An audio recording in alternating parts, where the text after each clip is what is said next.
पितृपक्ष का समय तो चल ही रहा है, ऐसे में सर्व पितृ अमावस्या जो है, इस पर सूर्य ग्रहण लगने जा रहा है। जी। तो इसका क्या महत्व है, और मैं जानना चाहूंगी इसके उपाय भी क्या है? सूर्य ग्रहण से क्या वाकई में भारत में भी कुछ असर पड़ने वाला है इसका, या फिर भारत पर कोई असर नहीं पड़ेगा?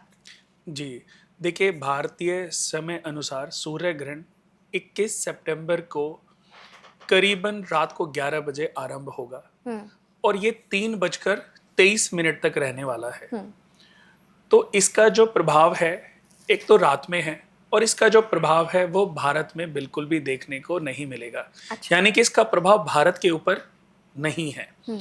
अगर मैं बात करूं कि इसका प्रभाव कहां पर पड़ने वाला है, तो जो न्यूजीलैंड में लोग रहते हैं, अंटार्कटिका में जो लोग रहते हैं, ऑस्ट्रेलिया या दक्षिणी प्रशांत महासागर के एरिया में जो लोग रहते हैं, उनके ऊपर इसका प्रभाव पड़ने वाला है। और अफ्रीका में भी कुछ शहर ऐसे होंगे जिन शहरों के ऊपर इस ग्रहण का प्रभाव पड़ेगा। अच्छा। पर क्योंकि जैसा कि मैंने बताया कि भारत में उस समय रात को 11 बजे के आसपास ये आरंभ होगा और ये करीबन देर रात 3:23 पे खत्म हो जाएगा।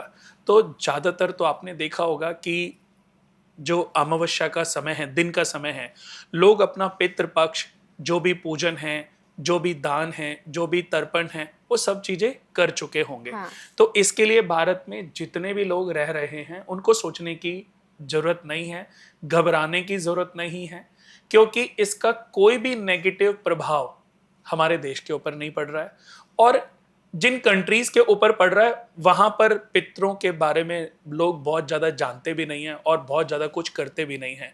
तो ये जरूर कहा गया है कि जब ग्रहण लग रहा हो तो उस समय किए गए दान का महत्व थोड़ा सा वीक हो जाता है, क्योंकि उस समय व्यक्ति को मंत्र चैंट करना चाहिए। तो जितना वो लोग मंत्र चैंट करेंगे उतना अच्छा है। जैसे लोग न्यूजीलैंड में जो लोग रहते हैं या अंटार्कटिका में जो लोग रहते हैं, या मैं बात करूं ऑस्ट्रेलिया में या दक्षिणी प्रशांत महासागर के एरिया में मैं बात करूं, तो वहां पर जो लोग रहते हैं उनके लिए यही कहूंगा कि उस समय पर आप ओम नमो भगवते वासुदेवाय इस मंत्र का जाप कर सकते हैं, या ओम ह्रीं गृणी सूर्याय नमः इस मंत्र का जाप कर सकते हैं, या आप ध्यान मुद्रा में बैठ करके आप सूर्य नारायण भगवान के लिए आदित्य हृदय स्तोत्रम को आप अपने YouTube पे बजा सकते हैं या उसका पाठ करने लगें। तो ये करना सूर्य भगवान की पावर को अपग्रेड करने जैसा। यानी कि जब ग्रहण लगेगा तो उस समय समझ लीजिए कि ग्रहण सूर्य भगवान को लग रहा है,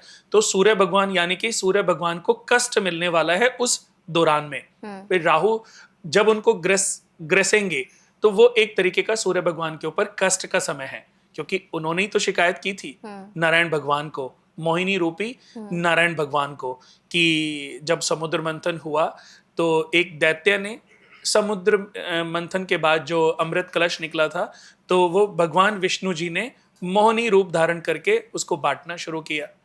तो एक दैत्य देव रूप धारण करके उसने अमृत का पान कर लिया देवताओं की पंक्ति में बैठ करके। तब सूर्य भगवान और चंद्र देवता ने शिकायत की मोहिनी रूपी नारायण भगवान को, विष्णु भगवान को।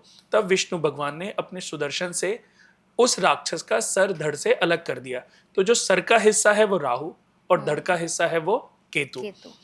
तो राहु अभी या केतु जब सूर्य को ग्रहण लगा रहे हैं तो सूर्य को ग्रस रहे, यानी कि उसको एक तरीके से खा रहे हैं। लेकिन ये जो जितना भी ये समय होगा उस समय सूर्य भगवान को कष्ट होगा। तो जब किसी को कष्ट मिलता है तो उनकी पावर को, उनकी शक्ति को, उनकी सहनशीलता को अपग्रेड करने के लिए हम मंत्रों के रूप में उनको शक्ति प्रदान कर सकते हैं।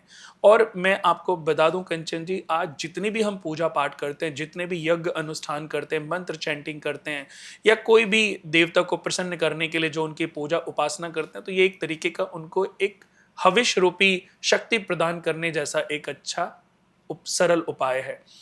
जब आप कुछ अच्छा करते हो तो देवताओं की शक्तियां बढ़ती हैं, और जब आप कुछ गलत करते हो, नेगेटिव थॉट्स अपने मन में लाते हो, किसी के साथ बुरा करते हो, तो ये राक्षसों को शक्ति प्रदान करता है। तो जितना देवताओं को, या जैसे सूर्य ग्रहण पड़ रहा है उस समय देवताओं की, सूर्य भगवान की हम पावर को अपग्रेड करेंगे तो वो उनके लिए काफी बेनिफिशियल साबित हो सकता है। तो जिन जगहों पर ग्रहण का प्रभाव रहेगा, वहां पर जो लोग इंडियंस हैं, जो भारतीय लोग वहां पर हैं, तो वो सूर्य नारायण भगवान का मंत्र चैंट कर सकते हैं। ओम ह्रीं गृणी सूर्याय नमः, ओम ह्रीं गृणी सूर्याय नमः, या उनका जो बीज मंत्र है ओम ह्रां ह्रीं ह्रौं सह सूर्याय नमः, इस मंत्र का जाप करके भी काफी इससे रिलीफ सूर्य भगवान को भी मिलेगा और खुद को भी इसका बड़ा पॉजिटिव फल मिलेगा। देखो, सूर्य जो है हमारे शरीर में हमारी आत्मा का मालिक है। हमारा हृदय सूर्य से देखा जाता है।